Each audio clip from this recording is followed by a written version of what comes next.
In many video game genres, and especially RPGs, there is this concept of endgame content. It's the stuff, obviously, at the end of the game. It's supposed to be the hardest. It's supposed to be the most rewarding. It's stuff that you really have to make an effort to accomplish. Now, in these games, if you do not plan ahead for this content, you're gonna regret it. Frequently, this means backtracking. Going back, farming items, farming resources, things you should have done at a lower level but didn't. In the real world, it's pretty much the same. Those that do not plan for their real life endgame will have to go back and do those things they should have done at a lower level. So I'm going to explain this to you the best way I know how, with gaming lingo. Imagine you've got a mage. Good old classic mage. He's got an energy-infused robe, a fiery staff, classic wizard hat, and of course a big old fireball. Now, we need something for him to fight.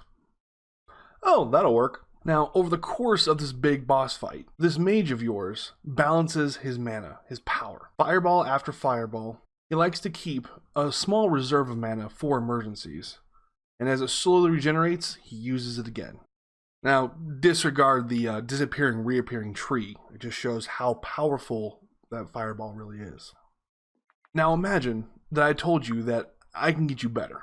Basically, let me look at your character, see your gear, see how you play a little bit, and I know this game well enough that I can get you better use out of your mana. I would look at what you have at your disposal. The things like potions, your gear, and kind of how you managed your character as a whole.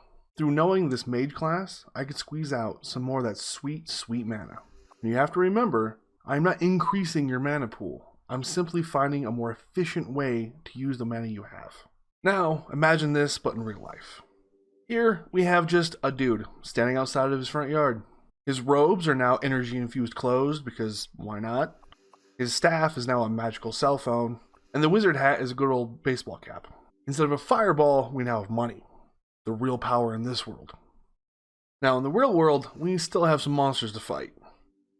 But in this case, they're things like bills, rent, mortgage, things like that. We continue to fight this monster by throwing money at it. We keep throwing money month after month, week after week, hopefully keeping just a little reserve for emergencies. As soon as it comes in, it goes right back out. So we take this same logic here. I also know this game well enough, and we can look at things like your auto insurance, various bills, and other expenses, and find where we can find some more of that sweet, sweet money. Again, we're not increasing your pool. We're not increasing your reserves. We are simply finding a more efficient way to use the money you have. You see, this is just one small piece of finding out your real life endgame. This is effectively step one. Where you go from here is really up to you. If you would like to know more, head over to reallifeendgame.com or contact us directly at reallifeendgame@gmail.com.